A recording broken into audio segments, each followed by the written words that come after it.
muito bem-vindo você que está nos acompanhando aí em mais um podcast Alcance Jovem. Muito feliz de você estar com a gente e eu estou muito feliz aqui nesse dia de poder estar com meus amigos, apresentar Marcelo Mazepa e também Marcos Madaleno. Que privilégio ter vocês aqui, gente. Muito obrigado. O privilégio é tudo meu.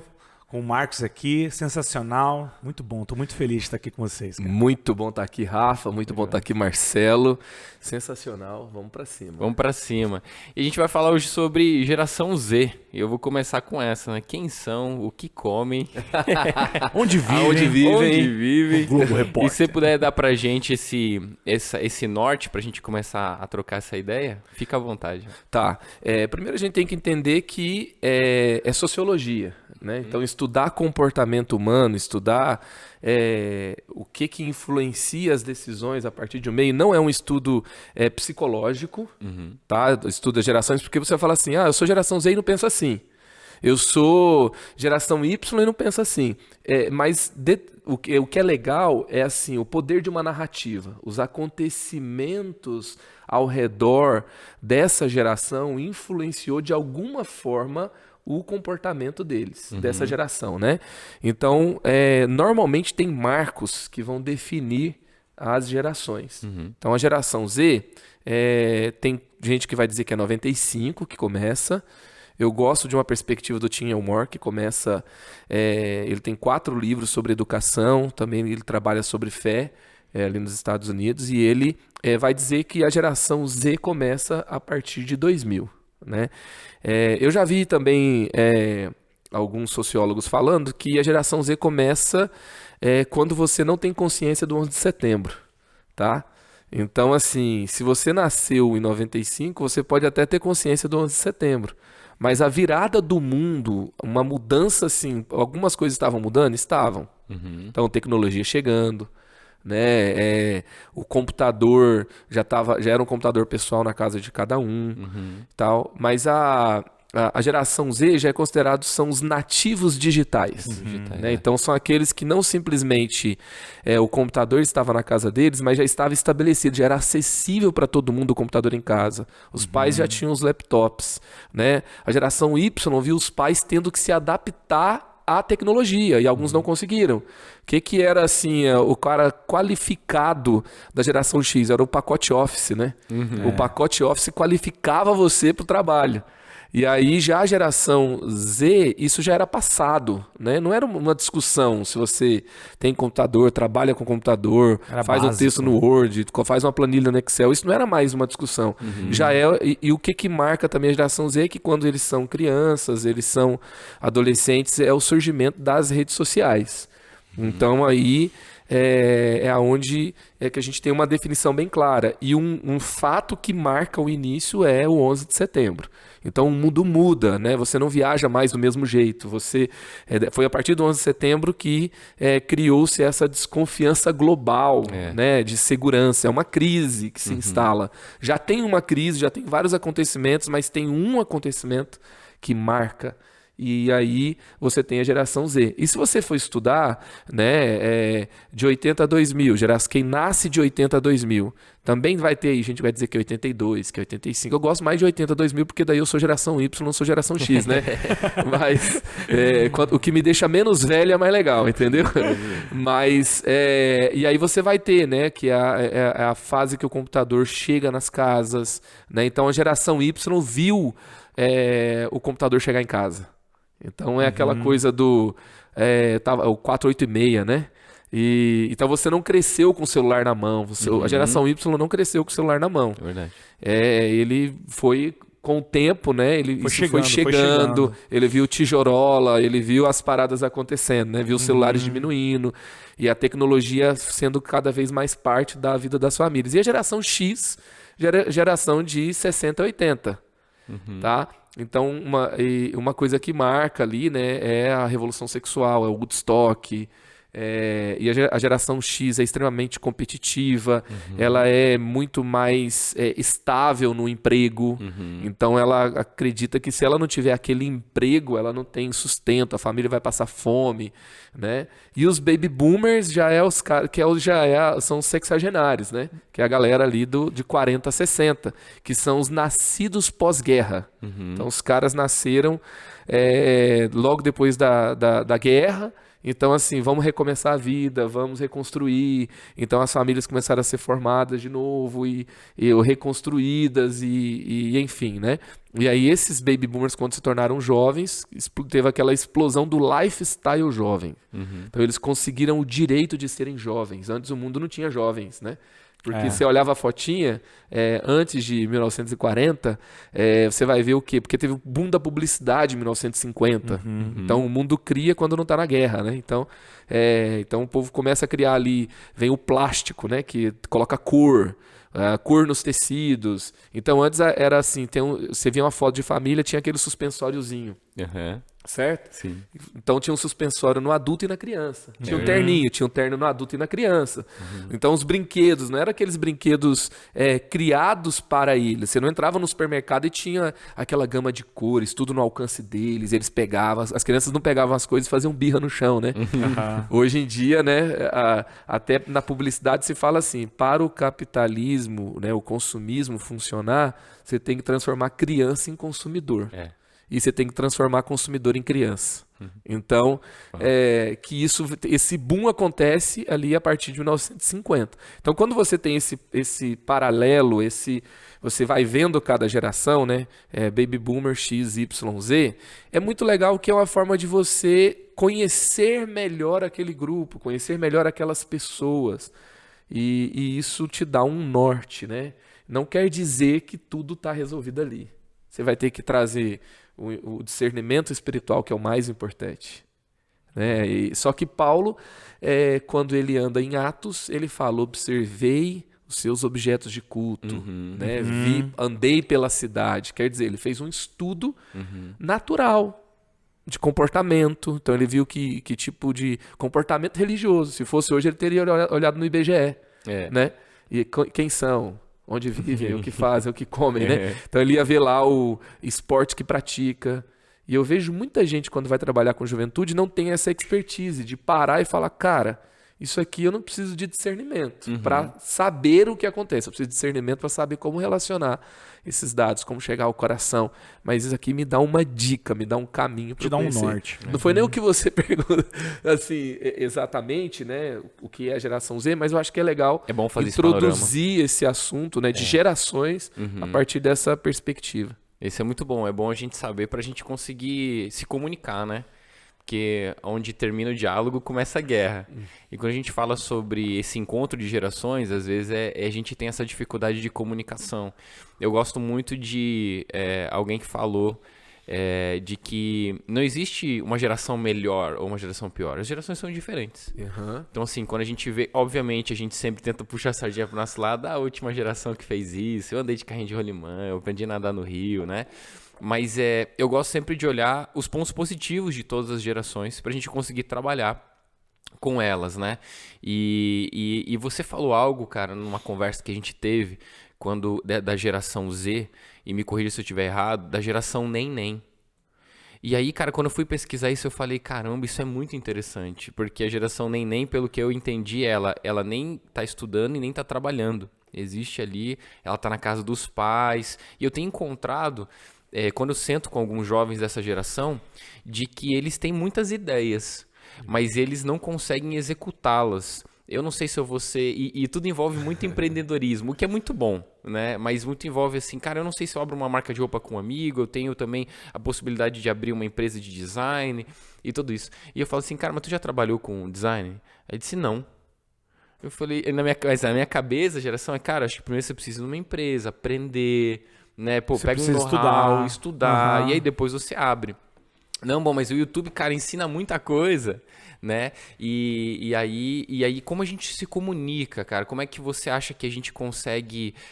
a gente fala sobre ganhar o coração, né? Eu não sei se você faz um panorama a respeito do núcleo familiar que ela cresceu. Como é que você chega nessa conclusão? Eu acho que a leitura de geração tem que ser uma leitura altruísta, certo? E tem que ser uma leitura profética. Então, quando João ele fala assim, jovens, eu escrevo a vocês porque vocês são fortes. Não é uma, assim, então quer dizer que os jovens daquela época eram fortes e os jovens de hoje são fracos? Na verdade, eu acredito que os jovens daquela época eram, da mesma forma, questionados.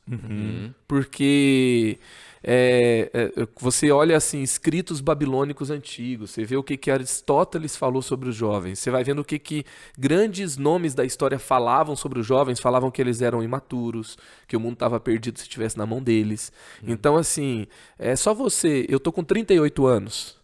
Já me perguntaram a idade aqui no começo, então antes de perguntar já vão me entregar, né? E quando eu paro para lembrar de quem eu era aos 18 anos, é lógico que eu não era a mesma pessoa. Eu sou uma pessoa muito ruim se eu não melhorei dos 18 para os 38. Só que eu sou pior se eu olho para os 18, para a galera dos 18 hoje, e quero que eles tenham a maturidade que eu tenha. Né? Então, assim, olhar para a nova geração é olhar com olhar profético, ou seja, nós somos cristãos. Porque a gente não tem que ter só o olhar do sociólogo, só o olhar do, eles são ansiosos, eles não respeitam os mais velhos, eles são instáveis, eles são inseguros, eles estão se matando, eles estão se cortando. E assim, eu tenho que ver que eles estão se cortando, eu tenho que ver que eles estão ansiosos, mas eu tenho que ver o ambiente que gerou e eu tenho que interferir na cena. Eu tenho que gerar um ambiente. E eu acredito que nós vamos ter um cenário que quando a gente olhar dentro da igreja a mesma geração e a gente fazer os estudos estatísticos e sociológicos e trazer ali o conhecimento a respeito daquela geração, a gente vai encontrar traças diferentes, no sentido de eles viveram os mesmos acontecimentos que marcaram, mas eles têm uma forma de lidar com isso que é positiva, que é esperançosa, que é transformadora. Eles se fortalecem na sua fé em Jesus e isso tem um impacto. A fé deles faz diferença. Então, a gente tem que ter esse posicionamento de olhar dessa forma, né? E assim, a questão familiar, você pode ver, sim, tem uma relação de orfandade. Porque eles se sentem... a orfandade não é o cara que tem um pai que morreu, mas é o cara que o pai não é presente. Quando você vê a questão do divórcio no Brasil, no mundo, você vai perceber, né, a desestruturação familiar. Então, assim, se você for ver hoje, o divórcio foi romantizado, certo? As pessoas romantizam o divórcio. Então, assim, o dia que eu tive coragem de me posicionar e então recomeçar a minha vida, não ter medo do futuro, não ter medo da novidade, né? E ser realmente feliz. Então essa é uma conquista feminina, né? Uma conquista para do bem-estar. E é até perigoso falar desse assunto aqui, né? Mas aí você pega e vê, né? Continua, o amor e o respeito ficam. Cara, romantizando o divórcio, né? Isso marca as famílias. Eu vejo lá quando os meus filhos se encontram com amigos que têm pais divorciados, né? Esses dias meu coração partiu assim, porque o menino chegou, ele me viu lidando com os meus filhos, ele ficou cabisbaixo e tal. Aí assim, por que o menino fala isso e fala assim, então eu vejo meu pai a cada 15 dias, entendeu? Nossa. Isso é bonito? Isso é legal? Né? E essa estrutura familiar tem uma interferência muito direta na formação dessas pessoas. Então, o pai, ele gera o quê? Validação. Ele gera segurança. E uma pessoa que não tem uma validação, ela é uma pessoa que... validação paterna, tá? Então, não estou dizendo assim que é só a falta do pai, né? Também tem a mãe também, mas normalmente tem uma proximidade maior com a mãe, um distanciamento do pai, e tudo isso é problemático. E às vezes, assim, tem um distanciamento da mãe porque a mãe trabalha muito, tem um distanciamento do pai porque o pai trabalha muito, então não precisa ter o divórcio. Quantas famílias, eles mantêm um aparente casamento para proteger os filhos, mas, assim, claramente os meus filhos percebem quando eu estou com um assunto resolvendo ali com a minha esposa, eu tenho um conflito, eles percebem assim, ó, entendeu? Então a atmosfera da casa muda. E a gente está num mundo colapsado nessa área. E você vê, né, o índice de divórcio aumenta nas grandes cidades. Hoje você tem já quase 50% das pessoas no mundo vivendo nas metrópoles. É mais de 40%. E aí você tem a influência desse estilo de vida. E esse é o mundo que a gente está hoje. Então tem um impacto muito grande. Mas ao olhar para eles, o que eu tenho que ter? Compaixão. Eu tenho que ter um altruísmo. Eu tenho que ter um esforço de entendimento. E eu tenho que ter... como que eu vou ser... Um líder de jovens é o irmão mais velho para a nova geração. Então, o líder de jovens tem que se posicionar como o irmão mais velho. É aquele cara que fala mais fácil ao coração, aquele cara que está presente, aquele cara que o irmão briga com ele de vez em quando. Né, os meninos mais novos. E aí tem aquele... e às vezes tem o conflito com o pai, né? E o irmão mais velho fala tanto com o pai quanto com os meninos. Intermediador. Né? Ele é um intermediador, ele é uma referência. Às vezes ele é pai, certo? Às vezes tem filho mais novo, né? Eu tenho lá o Pedro, que tem 1 ano. Tenho o Levi, que tem 10. Quase que daqui a pouco tem que colocar o nome do Levi na certidão de nascimento também, né? Porque ele está contribuindo com a formação do menino. Mas aí você tem lá um posicionamento dessa figura. E tem os pais espirituais. A igreja tem os pais espirituais e os irmãos mais velhos. Mas se essa galera não for uma família para essa nova geração... a igreja não vai cumprir o seu papel só pregando, né? Mas sendo uma referência, estando presente. E assim, o pastor não vai conseguir ser próximo de todo mundo. Então a gente tem que ter ambientes que geram conexões poderosas. Senão a gente não está fazendo um bom trabalho liderando ele. Não, isso que você falou é interessante, Marcos, porque família... Né, quando a igreja ela se torna esse lugar de família de verdade, ele restaura todas as coisas. E eu gosto de dizer que na família de Deus não há espaço para ausências e carências. Então, quando nós temos desestruturação em algum lar, nós crescemos, né, com ausência de figura paterna ou um domínio materno, enfim, de qual que sejam os problemas, a família de Deus vem para restaurar isso, né, vem exercer essa paternidade dos céus. Manda aí. Uma coisa que eu achei muito interessante, que a gente estava conversando ontem, é que você falou que aquilo que de repente a igreja não está fazendo, normalmente de jovens, né, traficantes estão fazendo.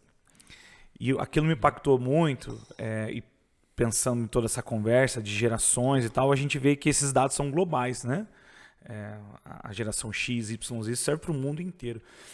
Eu queria ouvir de você como que você trata essa questão mais para o Brasil, falando um pouco da nossa cultura, porque no Brasil a gente tem características assim, São José dos Campos tem uma realidade, Curitiba tem uma realidade, Pinhais tem uma realidade que às vezes parece ser completamente diferente, né? Se a gente for falar poder aquisitivo, as metrópoles versus as favelas, sabe?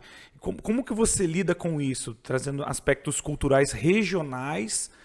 Por exemplo, você tem lá um jovem que vem de uma periferia e você tem um jovem que vem da metrópole, por exemplo, né? Do centro da cidade. Tem uma diferença? Você percebe que tem uma diferença nessa... Com certeza. Vou pegar lá do começo falando do traficante, para deixar claro o que eu quis dizer ali da proposta que a gente tem na sociedade.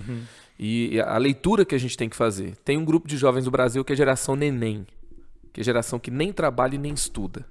Então a gente tem que ver que a gente está num país de problemas seríssimos, econômicos, problemas na educação. Então o cara não teve uma oportunidade de educação. Eu fui no Nordeste, no evangelismo no sertão, ali ao redor, ali no Pernambuco, de Petrolina. Você anda 30, 40 quilômetros de uma cidade riquíssima, passa por Juazeiro, né? Então Pernambuco e Bahia. E você vai ter uma situação assim terrível de miséria.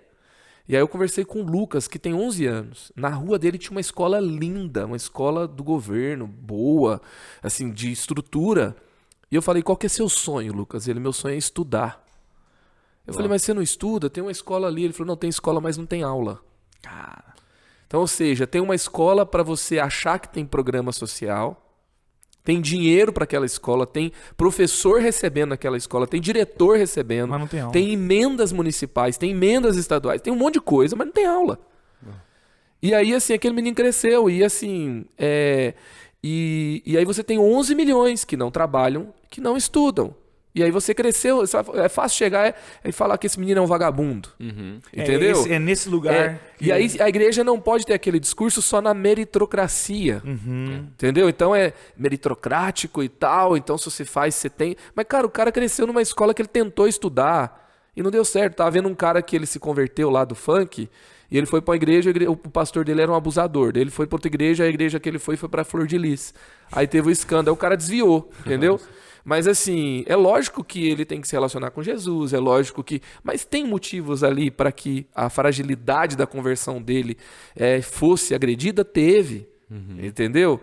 Então eu não posso jogar a culpa toda nesse cara, eu não posso jogar a culpa toda nessa criança. E aí o traficante, ele chega e ele quer melhorar a vida daquela comunidade. É lógico que ele é também um cara mal intencionado, ele é um cara que tem que ser preso, ele é lógico, não estou falando disso. Mas ele olha e ele quer que aqueles meninos tenham dinheiro. Então ele tem uma proposta daquele menino ganhar uns 5, 6 mil reais por mês, rapidamente, entregando droga. Então ele tem uma proposta. Não estou dizendo que ele tem a proposta certa. Entendeu? E aí por isso que o crime alicia tantos menores na nossa nação. E a igreja ela tem que ter uma proposta. A igreja é a esperança do mundo. A igreja é a redentora da cultura. A igreja faz o que a polícia não consegue fazer. A igreja faz o que o governo não vai conseguir fazer.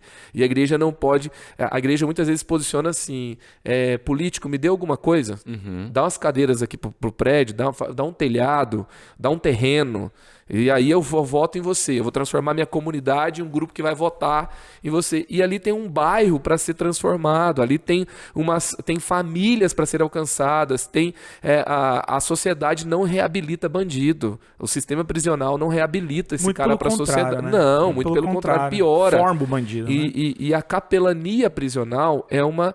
E assim, a igreja faz um lindo trabalho, sim, em favelas, faz um lindo trabalho, sim, em presídios. Só que nós temos que ter uma proposta sempre. O Ministério com Jovens é só Instagram bonito, com foto bonita, com palco. Todo mundo só quer o palco e o microfone. Todo mundo só tem... E aí você tem uma sociedade sangrando. Você tem uma sociedade... Então, o que eu quis dizer ali? Que nós temos que ter uma proposta para eles. Sim. Então, programa social, esporte, desenvolvimento de, reforço escolar. Você tem que ter uma forma de você levar esperança e redenção para aquela comunidade. E aí, assim, tem marcas diferentes no Brasil, nos Estados Unidos? Tem marcas diferentes, né? Dentro da cidade? Tem. Na periferia, nos centros, no bairro rico, no bairro pobre, nas cidades satélites, tem marcas muito diferentes. Então, a gente tem que ver. Por exemplo, uma vez eu fiz uma série antiga, e era Jesus Incomparável, o nome da série. E aí eu comparava Jesus com pessoas que eram relevantes, pessoas que eram conhecidas pela nova geração. Então estava na época dos memes do Chuck Norris. Né? Você lembra dessa? Lembro. Aí eu peguei e fiz Jesus versus Chuck Norris. Cara, bombou o culto e tal. Só que a gente tinha o culto num bairro que a gente tinha um projeto social, que era o Primavera. E aí eu mandei um pastor pregar lá, né? A gente fazia as escalas e tal, e eu escalei um pastor para pregar lá, e a gente já tinha o Eleve acontecendo ali, eu acho que em 6, 7 lugares simultâneos. E aí o pastor me deu um feedback, falou: cara, muito legal a mensagem que vocês prepararam, a proposta, a ideia, mas ninguém conhece o Chuck Norris lá. Essa leitura que eu acho que às vezes falta, né? E eu aprendi muito com essa experiência. Né? A gente tem que aprender com isso. Então eu lembro que eu cheguei em São Paulo para pastorear, plantar uma igreja em 2016, e eu marquei lá um café com o Theo Hayashi. Aí eu falei: cara, você está aqui, você está fazendo um grande trabalho e tal. Como é que você vê a chave para alcançar São Paulo? Aí ele virou para mim e falou assim: qual São Paulo? Entendeu? Então, quando você estuda a zona leste de São Paulo, e zona oeste de São Paulo, zona sul, zona norte, são cidades diferentes. Sim. Tá? E como eu disse, o estudo geracional te dá um norte. mas as características regionais vão fazer muita diferença. Quando você pega, por exemplo, o extremo da Zona Leste, você tem cada vez menos pessoas matriculadas na escola, as crianças e adolescentes, e você tem um índice maior de analfabetismo. E você pega a Zona Oeste de São Paulo, Zona Sul, você tem um índice muito maior de formação universitária, de pós-graduação. Isso influencia completamente, né? Lá você tem um cara que veio do sertão, assim, você tem nas periferias de São Paulo o cara que veio do sertão para tentar a vida dele. Né? Você tem o haitiano, você tem o venezuelano, você tem os problemas das grandes cidades do mundo. E isso influencia completamente. Agora, ao mesmo tempo que você tem características regionais muito próprias, você tem um mundo que encurtou as distâncias. Então, assim, lá em 2012, 2013, 2014, quando eu fiz a série do Chuck Norris, a galera não conhecia. Mas quando eu cheguei no sertão agora em 2021, em junho, a galera já conhecia.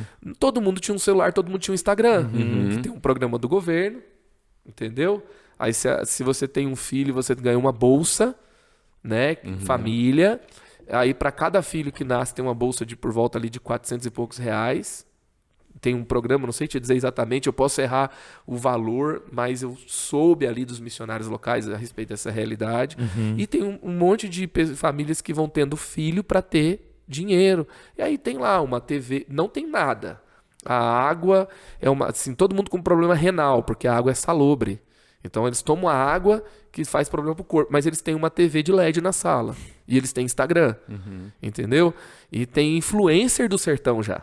Então você olha assim, por mais que você tenha características regionais, você tem um norte global. Você tem um norte, e às vezes demora um pouquinho, tem um delayzinho para chegar a alguns comportamentos de um lugar para o outro, mas isso vai se tornando cada vez mais global. Eu percebo isso dentro da minha igreja, né?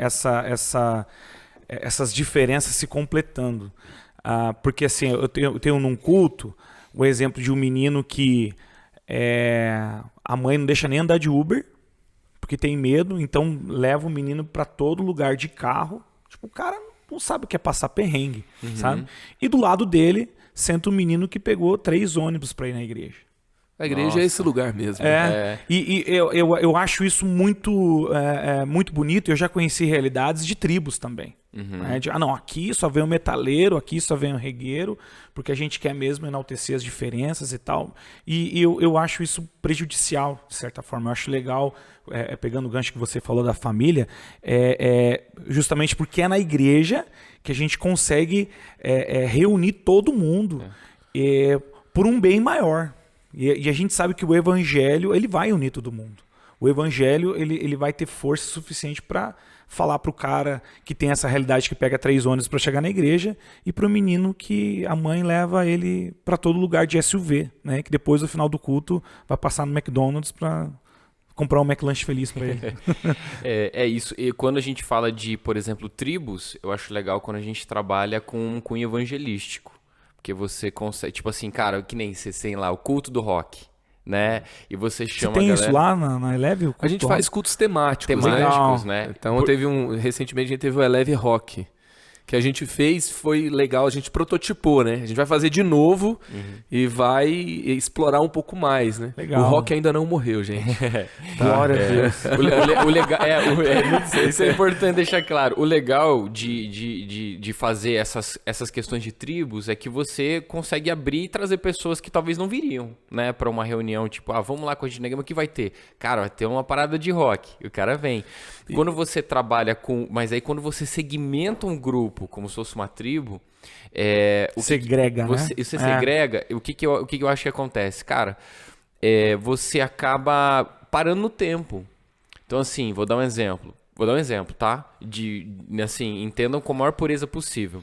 Por exemplo, uma igreja que foi fundamentada, por exemplo, com o cunho tipo, cara, somos todos surfistas nessa igreja. Aí o que acontece? Passa 10, 20 anos, os filhos não gostam de surfar, entendeu? Mas a igreja cresceu num estereótipo que você vai ver que os caras que fundaram já estão com 45, 50 E aí você percebe que tem que renovar. E os caras estão se renovando. Isso é muito legal. Então, assim, essa é da onde a gente veio, mas não é uma igreja só para surfista. Começou, mas não é só para surfista. Que foram os caras que estão se renovando, tipo da bola de neve.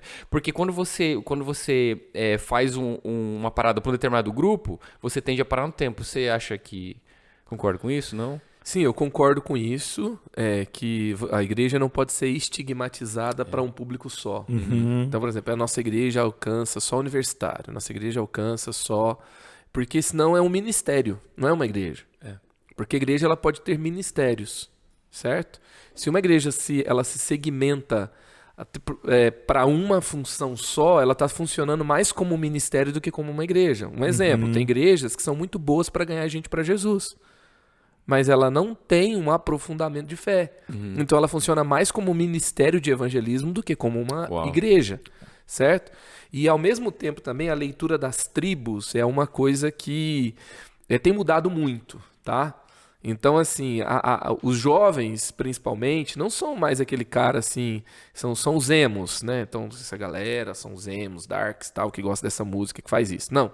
Hoje, eles ouvem todas as músicas e eles querem ser aceitos e eles querem experimentar várias coisas.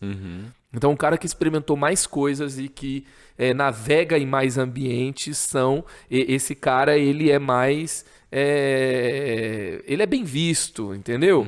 E ele gosta disso. Então, as tribos têm uma tendência de diminuir e as pessoas têm uma tendência de experimentar mais coisas diferentes, né? Então, se você fizer, por exemplo, um evento de skate na sua igreja, você vai perceber o grupo que vai lá. Você vai ver classes diferentes andando de skate. E o cara que olha e fala assim, a molecada gosta de futebol.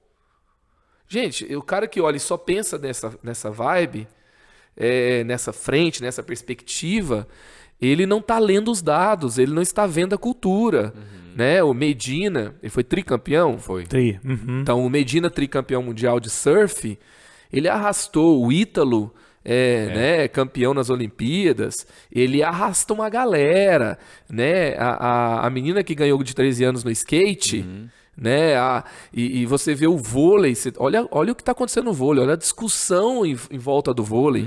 Então eu fiz uns estudos recentes em São Paulo que eu vi o crescimento do vôlei, no Rio de Janeiro, o crescimento do vôlei. Então o vôlei está sendo muito praticado hoje como não era antes. O surf, o skate, o jiu-jitsu.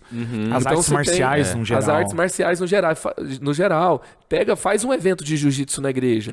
Faz um treino de jiu-jitsu durante a semana na igreja. Se você trabalhar com esporte, se você trabalhar com música, se você trabalhar com grafite, se você trabalhar com toda essa questão que a rua traz, que a rua fala, que está no universo da formação da criança, do jovem, do adolescente, você vai ver o quanto você pode falar o coração de muita gente, o quanto você vai agregar aqui perfis diferentes e o quanto, assim, você vai ver o mesmo menino, às vezes, no jiu-jitsu e no skate, entendeu?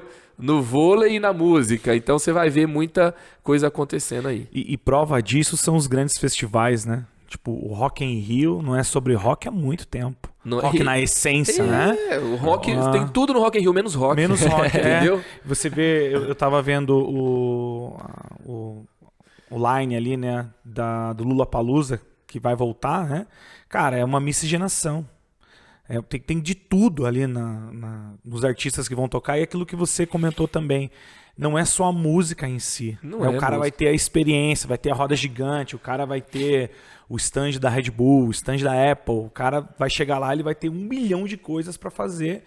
E um negócio que começou com um evento de música, mas que não é sobre música em si, né? Se fizer um evento só de música, com um palco só com rock, não é o que a juventude vai dar uma olhada. Você vai ver, por exemplo, o festival Burning Man no meio do deserto americano. Cara, que loucura, entendeu? É um festival que fornece uma experiência muito única. Instalações artísticas no meio do deserto.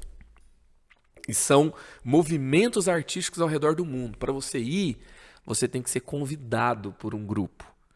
Então, assim, é um festival que celebra pertencimento. E aí o mundo vai lá. Olha para você ver o poder de uma experiência. O mundo entendeu que a arte é espiritual. O mundo entendeu que a conexão esportiva tem algo espiritual. Porque eles se reúnem.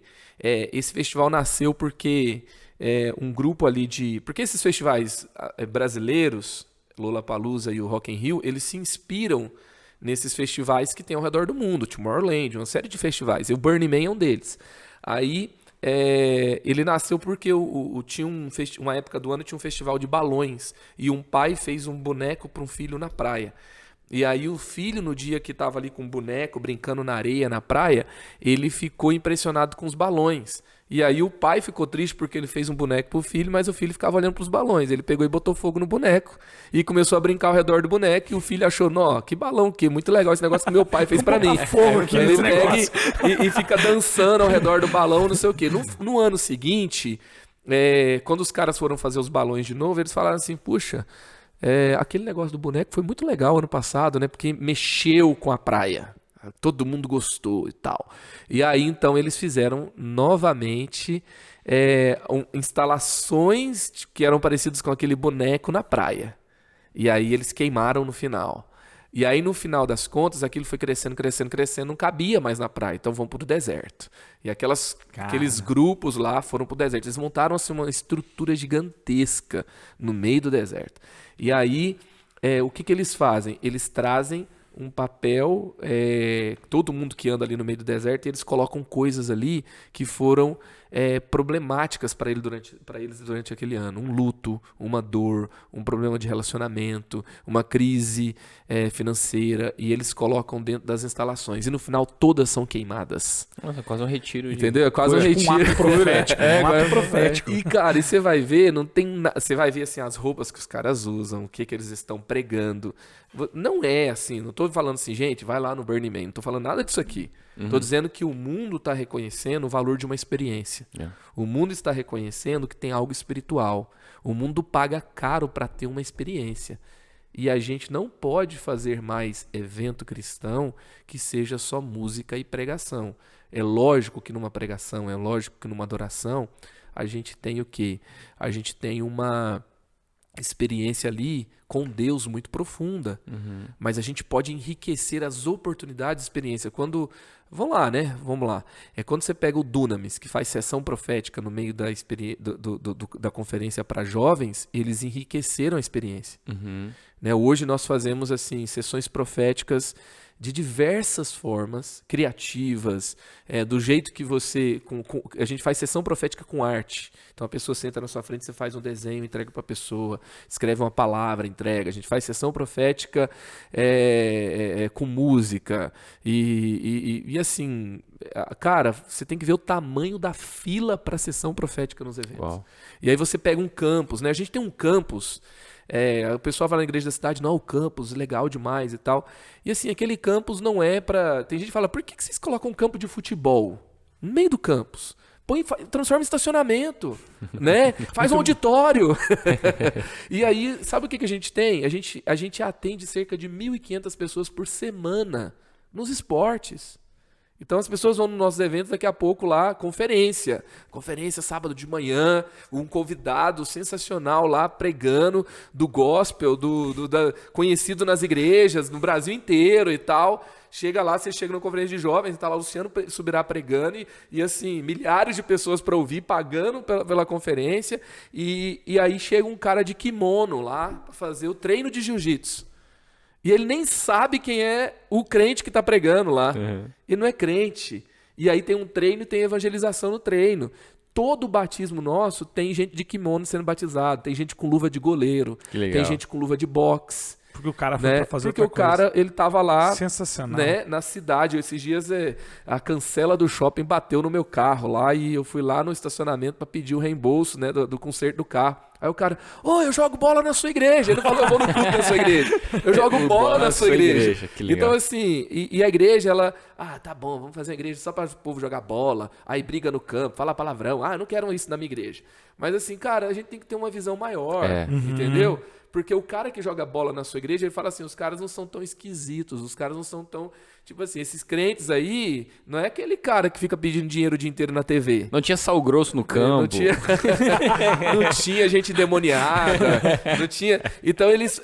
Não tinha gente de terno, né? E gravata, gritando na minha orelha. Lá, mano. Então ele chega. E ele vê ali que é um espaço de convivência, é um lugar que diz sim para ele. Legal. A gente tem, por exemplo, sábado à tarde, a gente é aberto para aeromodelismo. Que legal. Entendeu? Caraca. Então você vê os pais com os filhos, com os aeromodelos, os caras que pesquisam, os que desenvolvem, os caras que fazem por diversão. Eles usam o espaço e a gente tem que assim valorizar, enriquecer mais as experiências que a gente oferece a partir da igreja.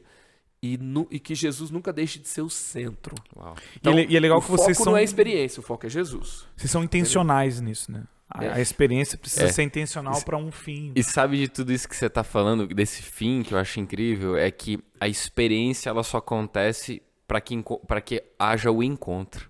É isso aí. Só existe a experiência para que haja o encontro. E assim, as pessoas continuam perguntando, né? É a pergunta, cara, como a gente chega até essa geração? Como a gente consegue se conectar com ela? E, cara, você vai ver Jesus montando um time totalmente eclético.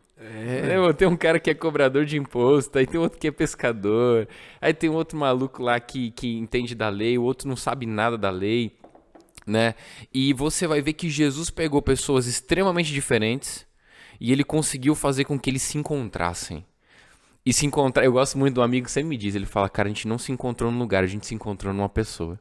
Em Jesus. Jesus é o ponto de encontro tão incrível que a Bíblia vai dizer que Herodes e Pilatos eles eram inimigos. E depois ali no rolê de Jesus da crucificação, eles se tornam amigos, cara. Até nesse encontro Jesus promove. Então, toda essa experiência, e aí isso é o problema da igreja que não consegue olhar com esse olhar profético. Fala bem assim, não, isso aí é trazendo o mundo para a igreja, como você falou, né? Você não tá entendendo, cara. Essa experiência é só para gerar um encontro. Os discípulos que caminhavam com João Batista chegam para Jesus e falam, mestre, aonde você ensina? Onde assistes, né? Onde é que você ensina? Onde é que tem a tua escola? E Jesus fala, cara, cola junto. Vem ver, né? É essa vida na vida, esse encontro que essas experiências elas geram. É esse cara aí. E isso que você falou é muito interessante, porque uma vez a Maressa me perguntou, a minha esposa, ela falou, amor, esse trabalho assim na periferia, por exemplo, você acha que a igreja está fazendo menos do que deveria? Eu falo, cara, não é que a igreja talvez esteja fazendo menos, a gente pode fazer sempre mais, mas eu acho que a igreja ela precisa entender esse olhar profético de que o que ela está semeando agora, ela não vai colher agora.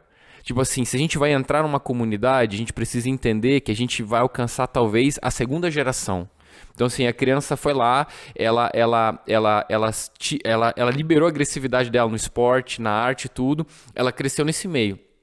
Quando ela casou, a igreja estava presente. Ela pode não estar na igreja, mas é o que você falou, ela vai ter sempre algo bom para dizer. Assim, caramba, cara, eu tive aula profissionalizante aqui, entendeu? A abertura do evangelho é muito maior, mas a gente quer ganhar ontem. A gente quer fazer uma parada evangelística, a gente quer ganhar os caras daqui a 6 meses, quando às vezes demora 10 anos.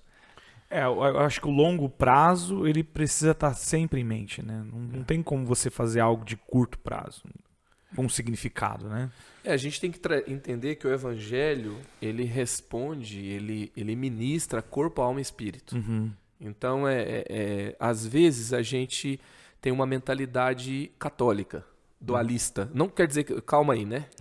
Calma aí. Católico está ouvindo a gente, é que a herança ali do catolicismo era de declarar um lugar profano e outro sagrado. Uhum. Né? Uma Declarar dicotomia, né? um território, um dualismo, né? Uma dicotomia. Muitos você separa, um organograma de vaca, né? Você separa, aqui é sagrado, aqui é profano. Né? A picanha é sagrada. E aí o resto é profano. Então você pega assim, os ambientes, né? Aqui, e aqui não é papel da igreja, né? E foi muito legal o que Lutero fez, foi levar todo o evangelho para todo o indivíduo.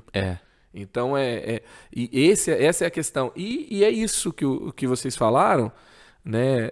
De que o resultado não é imediato, mas a gente vai se surpreender também com os resultados. Entendeu? Sim. toda vez que Paulo pregou, toda vez que Jesus pregou, teve gente que aceitou e teve gente que não quis.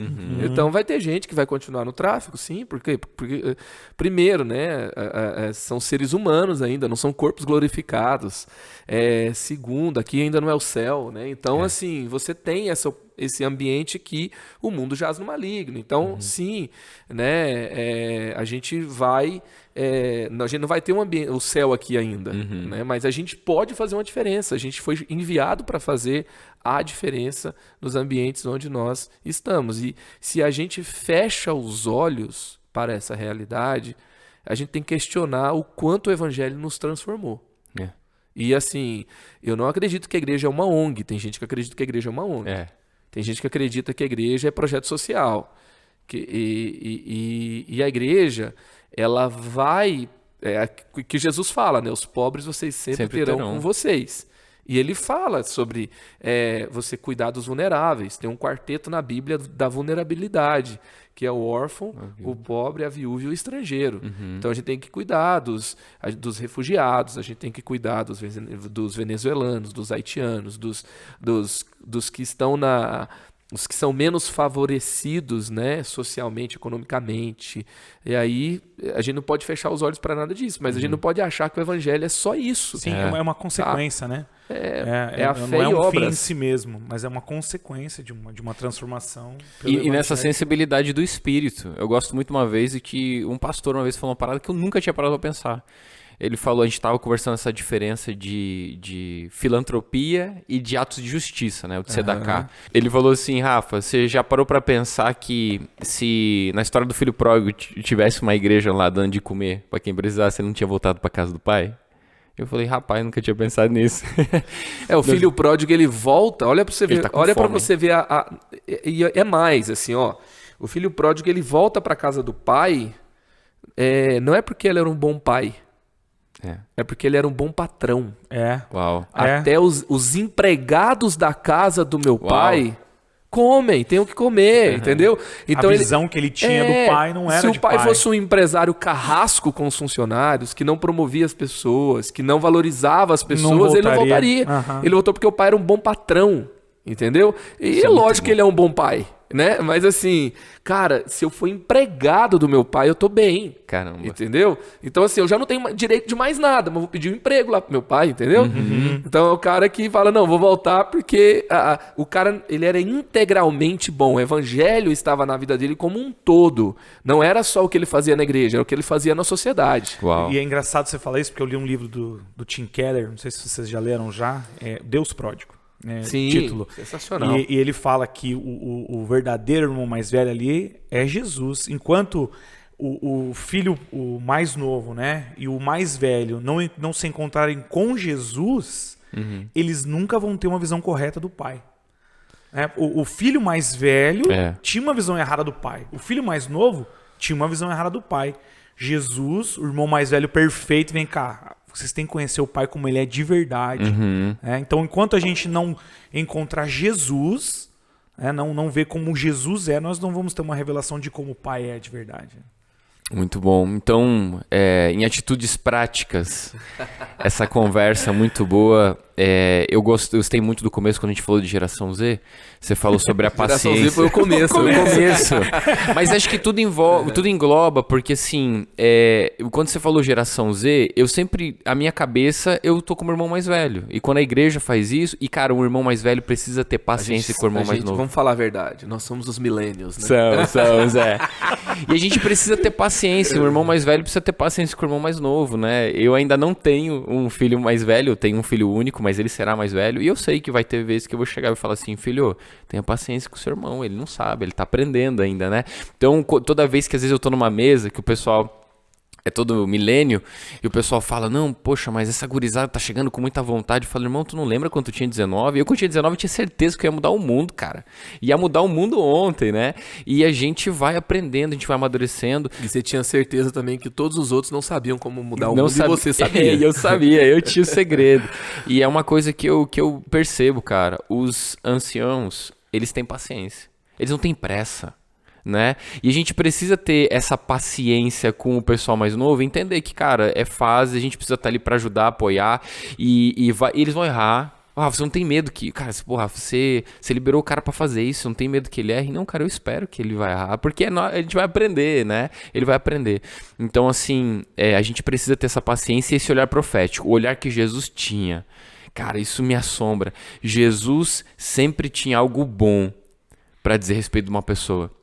Jesus se encontra com Natanael. Se eu leio Natanael nas escrituras, quando eu leio, pra mim, é um cara preconceituoso, orgulhoso e arrogante. Não conhece Jesus, já tá julgando. Não gosta dos caras de Nazaré. Quando ele chega a Jesus, Jesus tem algo bom pra dizer a respeito dele. Cara, tem coisa aí boa. Quando Jesus se encontra com a mulher do poço samaritano, capítulo 4, cara, na minha cabeça veio um monte de coisa. Ela podia ser adulta, ela podia ser promíscua, ela podia ser interesseira, ela podia ser um monte de coisa. Jesus disse, você tem uma coisa aí, é verdade, você fala a verdade. Né? Disseste a verdade. Jesus tem algo bom para dizer. Então, assim, eu não tô dizendo que a gente vai ignorar tudo que tá errado, mas é o que você falou. Se a gente só olhar para essa geração, não, é uma geração rasa, é a geração líquida, não, é a geração do neném mesmo, e a gente abandona, não, irmão, pô, tem ali coisa que Jesus, esse olhar de Jesus, tem coisa aí dentro. Sabe, que a gente precisa ter essa paciência e trabalhar. É o que o Marcos falou no início ali sobre João, que João vem para trazer uma verdade profética, né? De repente a verdade que os nossos olhos estão vendo sobre as pessoas, sobre essa geração, é tudo isso, e mais um pouco até, né? A gente pode ficar caçando problema, mas não, vocês são fortes. São. Você trazer essa verdade profética sobre eles. Vocês são fortes. Quando a gente olha e fala assim, essa galera não conhece a Bíblia, essa galera, olha as letras, olha isso, olha aquilo, né? Olha o que eles estão falando. Aí João fala, né? Vocês são fortes, vocês já venceram o maligno e o poder de Deus está em vocês. Né? Então, ele não vê a geração como sendo uma leitura fria, como sendo uma leitura ali, não, os caras realmente, né, olha aqui, né, estão se distanciando, tal. Não, ele olha e ele vê quem eles poderiam se tornar, né, e a cultura era complicada, né, era um tempo completamente desafiador. O Império Romano não era um império assim que era todo mundo santo, não. Visita as casas de banho romanas. Imagina o que acontecia naquele lugar. Era muito pior. Era muito pior. Era muito pior. Ver a cultura de prostitutos cultuais. Então a religião estava ligada a experiências sexuais com deuses também. Cristãos pegando fogo nos postes. Então você vê até assim, depois de 65 que vem depois de Cristo ali, que vem teve um período de estabilidade, né? Então quando Paulo escreve aos Efésios, quando Paulo escreve aos Colossenses, quando Paulo escreve para Filemon, foi a primeira prisão dele em Roma. Nessa primeira prisão que ele é acusado de perturbar a paz, essa primeira prisão dele era no tempo de estabilidade em Roma. Então, assim, não havia ainda aquela perseguição. Depois de 64, 65, que vem uma perseguição violenta. Aí vem os cristãos, né, que começam a ser queimados em postes para iluminar a cidade à noite. Então, assim, de um lado tinha estabilidade, mas tinha muita promiscuidade. E tinha muito disseminação de filosofias estranhas. Então, por exemplo, o cristão de Efésios, ele lia as cartas efésias, que eram para proteger eles dos espíritos que rondavam as pessoas. E a carta de Colossenses foi escrita para falar que em Jesus está a supremacia, a exata expressão de Deus. Nele, sem ele, nada veio existir. Então ele não é só mais alguém que está falando uma coisa boa, que tem uma influência espiritual. Não, ele é o Senhor, ele é o Salvador, ele é o Criador, ele é Deus acima de toda... assim, não é mais um na sua vida, entendeu? Não é só mais uma narrativa, né? Não é só mais uma narrativa. Então é esse contexto. E por que tem essa carta? Porque tinha muita filosofia. E por que é para os cristãos? Porque os cristãos estavam sendo abalados. Mas aí você tem um contexto, né, onde, assim, João escreve depois que tudo isso estava quebrando pau ali, né? É um pouco depois ainda. E aí ele falando para os irmãos, afirmando, como o Rafa disse aqui, né, que Jesus sempre dizia algo bom. Mas uma coisa que eu vejo muito, até falando sobre a tribos e sobre gerações. Então, você vai ver geração Baby Boomers XYZ, né? Todos eles têm diferenças muito grandes. E é por isso que o pau quebra, né? O pau quebra, né? O pai olha e fala assim, olha que música você está ouvindo, isso não é música. né? Isso não é música. E aí você vai, olha o que você está lendo, olha o que você está assistindo e tal. E o pau quebra o tempo todo. Mas quando você vê, por exemplo, lá no tabernáculo, lá no deserto, o que tinha ali?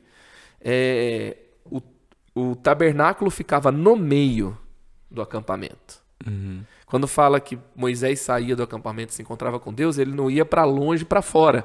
Ele ia para o centro do acampamento, onde estava o tabernáculo.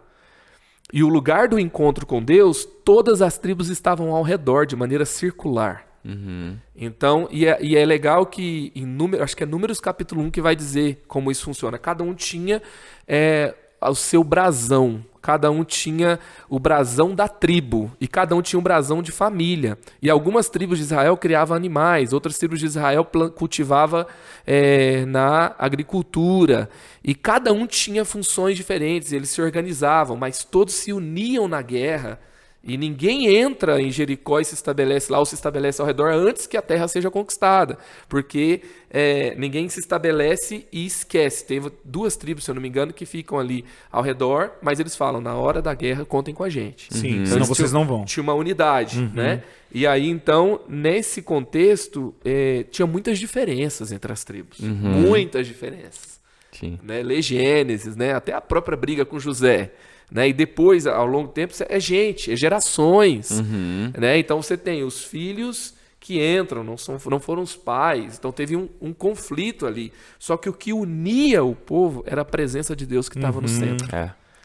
Então, assim, qualquer coisa que a gente criar para unir o povo não será eficiente se não for a presença de Deus. É verdade. Quando Deus se manifesta, perfeito, as tribos se unem. Quando Deus se manifesta, os diferentes se encontram na mesma missão. Paulo quando vai falar, Deus se manifesta, e Jesus se manifestou, não foi só ali, assim, o Espírito Santo não se manifesta só em cultos, né? Então, quando Jesus partiu o pão, eles perceberam que era Jesus ali no caminho de Emaús. Sim. Certo? É o encontro. Não foi só na pregação de Jesus pelo caminho. Mas ele é tudo em todos. É no né? encontro. o Então, encontro. a gente tem que ter ambientes que promovam encontros decisivos com Deus. É isso. Então, assim, as experiências são múltiplas. E a gente não pode deixar de ter as experiências de São comunhão. válidas, mas o que faz acontecer mesmo... É a presença. É. Senão a gente vai ser mais um festival, né? O mundo não precisa de mais um festival. O mundo precisa de encontros com Deus. E é legal que Paulo vai falar isso, né? Pra gente ter o mesmo pensamento, pra gente ter a mesma atitude. Mas, cara, como que a gente vai conseguir fazer isso se a gente é tão diferente?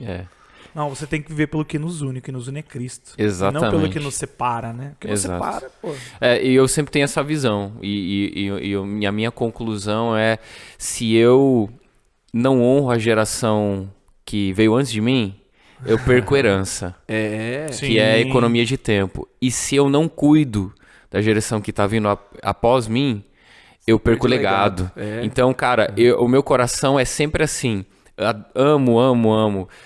Esaú falando para Jacó, vamos junto, vamos comigo, tá na hora, vamos junto, vamos com a família junto, depois que eles se encontram. E Jacó fala, cara, eu não posso. Ele insiste e fala, ei, Esaú, eu vou no pasto dos bois das crianças. Porque toda vez que eu atropelo e não vou no pasto dos bois das crianças, eu perco o legado, que são as crianças, é o que vai à posteridade, e eu perco recurso, né? Então, assim, porque eles têm a força. Sim. Então, acho que a gente precisa olhar, e é esse o negócio, quando a gente olha para a geração Z, a gente precisa olhar para quem vai continuar porque não adianta eu construir uma parada, vai terminar.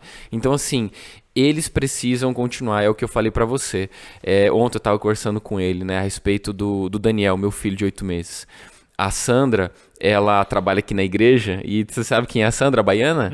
Essa mulher é do fogo. E aí, eu lembro que na terceira vez que eu entrei na igreja, que depois que tinha nascido Daniel, ela falou, Rafael, o pai do Daniel. Ela repetiu isso. No terceiro dia, cara, eu comecei a chorar. Porque o Espírito Santo pegou meu coração e eu falei, cara, o meu sonho não é que o Daniel seja reconhecido como filho do Rafael, mas que eu seja reconhecido como pai do Daniel, né? Porque lá em Gênesis eu tava falando pra ele que o meu coração se prende no começo ali do capítulo 37, se eu não me engano, que diz, esta é a história de Jacó, tendo José 17 anos. Tipo, a história de Jacó é continuada em José. Então a gente precisa ter esse olhar profético, esse olhar de paciência, de cuidado e falar assim, cara, deixa eu te apresentar o pai da maneira correta, deixa eu produzir esse encontro com o pai, né, e ser esse intermediador, né? O mediador é só Jesus, mas o intermediador que vai ajudar a traduzir o coração do pai. É tipo um João Batista, né? É. Eis aqui. Sensacional. E quando você fala isso, né, que você quer que o Daniel seja, que você seja conhecido como o pai do Daniel, né? Assim, a igreja família, o que define ela é que ela existe para o sucesso da próxima geração. Sim. E a igreja, o pastor Carlito fala isso no livro Igreja Família, né? O Michael Brodot também fala isso. Ele fala assim que a igreja fábrica, ela existe para o sucesso do dono. A igreja fantasia, ela existe para fazer festa. Só para curtir o momento. E a igreja família, ela existe para o sucesso dos filhos. Então, para que os filhos vão longe, para que os filhos façam grandes coisas. E a gente tem... E o modelo de igreja na Bíblia é a igreja família. Sim. Né? Então, você não... Isso faz toda a diferença. E eu acho que um dos maiores presentes que nós podemos dar para a geração Z é oferecer um ambiente de pertencimento. O que falta? Pertencimento. Tá? Então, assim, falando de gerações, né? A geração Y, ela se relacionava vamos à geração X. A geração X se relacionava com a autoridade. Eles toleravam a autoridade. Por quê? Porque senão perde emprego. Porque senão apanha. Entendeu? Era muito claro. Então era muito claro. Então eles toleravam. Não é que eles celebravam, eles toleravam. A geração Y, eles olhavam para a autoridade e diziam, me prova que você pode me liderar. E o que estava por trás? E o que eu aprendo com isso? O que você pode me oferecer de oportunidade? Então os RHs mudaram para oferecer oportunidades, reconhecimento, promoção. E uma das principais estratégias de permanência de um cara numa empresa era oportunidade de aprendizado.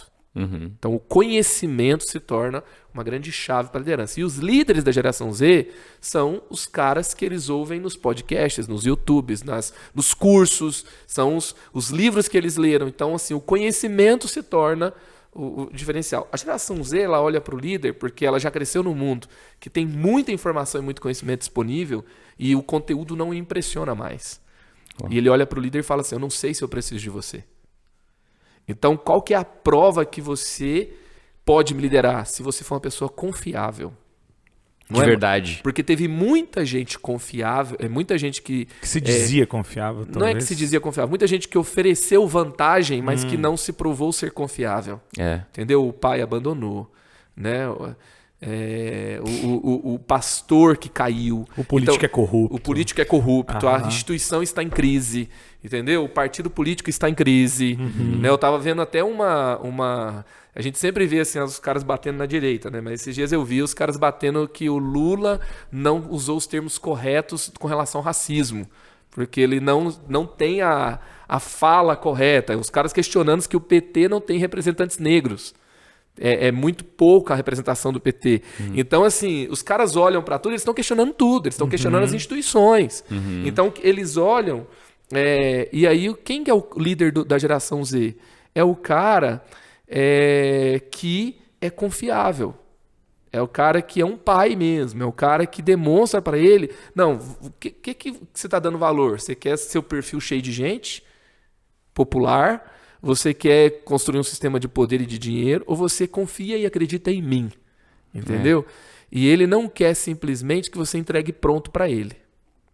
A geração Z é autodidata. Então, se você... Eu lembro isso me marcou muito, né? Quando eu vi uma transição muito grande no aconselhamento. Eu cheguei para um cara, né? Ele tinha colapsado, né? Tinha caído feio, tinha enfiado o pé na jaca lá. E eu tentei trabalhar com ele em várias linhas, né? E você vê como Jesus é fenomenal, né? Ele trabalhava com perguntas, né? E eu não consegui caminhar muito com ele, porque ele sabia tudo. Ele leu todos os livros, ele olhava para mim com aquela desconfiança, né? Aí eu peguei e comecei a fazer perguntas para ele, né? Aí eu peguei e falei assim, em quem você estava pensando quando você fez isso? Aí ele parou, olhou pra mim. Em mim. Não. Aí ele já se viu na resposta dele. Te peguei. Aí ele, não, pensei em Deus. Aí eu falei, então tá bom. Então você pensou em Deus. Então Deus falou pra você fazer isso? Não coloca palavras na minha boca. Aí eu fui falando assim, então você pensou em quem? Você pensou na sua família, você pensou na igreja, você pensou em Deus, você pensou em você mesmo, né? Só em você. Então esse é o resultado quando você pensa só em você. Daí ele ficou assim em crise. Porque quando eu falei pra ele fazer algo, ele não me ouviu. Mas quando eu perguntei pra ele o que dirigia as decisões dele, ele entrou em crise. Aí o resultado dessa conversa foi que a gente foi trabalhando, eu dei um livro pra ele ler. E ele voltou a cada 15 dias nessa leitura. E Deus assim, teve um quebrantamento muito grande no coração dele. Quando ele começou a ler aquele livro e a gente começou a conversar, mas foi com perguntas. E aí ele percebeu que eu estava... Porque se eu condeno uma atitude dele diretamente, a primeira resposta vai ser uma resistência. Bloqueio de coração. Né? Mas se eu construo algo com ele, ele quer ser poderoso na construção daquela resolução. E um livro que me marcou muito que fala sobre isso é o Cultura da Honra. Que ele vai falar sobre as pessoas são poderosas para fazer o que é errado e elas são poderosas para consertar o erro também. Danny Silk, né? Do Danny Silk, sensacional.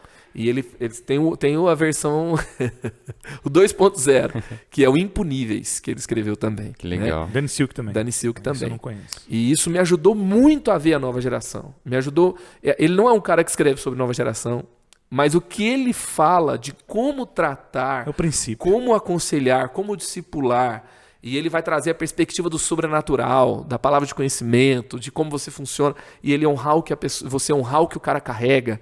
Eu acho que essa chave é uma chave muito poderosa para a nova geração. Legal. Que a geração X, ela manda o cara fazer as coisas. Você errou, você vai fazer isso, isso e isso. Entendeu? Agora, se você fala assim, olha, o que te levou a fazer isso? Né? Por que você acredita que você age dessa forma? Em qual outro momento da sua vida que você teve esse comportamento? Não estou aqui para te julgar, não estou aqui para te punir. Você ajuda ele a chegar na conclusão. Não, e outra, você na conversa você demonstra empatia, você demonstra que você se importa com a pessoa, cara. Exato. Você está ouvindo também. Eu me importo com o que você está dizendo. Eu gostei muito de um filósofo que teve uma definição sobre as gerações. Ele falou, cara, a geração X, Y, elas cresceram sendo educadas pela TV. E na TV é tudo fake. Ator, é tudo programado, tem ali a pauta do que vai ser falado, é cronometrado. A geração Z, ela cresceu no YouTube. Então, assim, eu quero saber o que você come. Faz um vlog aí pra mim, como é que você acorda, que hora você acorda, qual a tua rotina. Eu quero saber se você é de verdade. Então, assim, essa parada que você falou, ser de verdade, ela desconfia do fake. Então, ser de verdade conquista corações. Gente... Abençoado demais por vocês, cara. Que tempo maravilhoso. Muito obrigado por vocês estarem aqui na mesa, né? E a gente tendo esse encontro com Jesus e a gente sendo tão abençoado. E agradecer vocês mesmo, né? Por terem vindo e sempre são mais que bem-vindos. Gratidão é minha. Privilégio todo meu. Já ia pedir um iFood aqui pra gente. Tamo junto. Muito bom. Muito Valeu, bom. gente. Muito E obrigado. você que ficou assistindo, não perca os próximos episódios do Alcance Jovem Podcast. Essa mesa é nossa. Você também está convidado para sentar aqui e manifestar para fora o que Deus tem colocado dentro de você. Tamo junto, um abraço.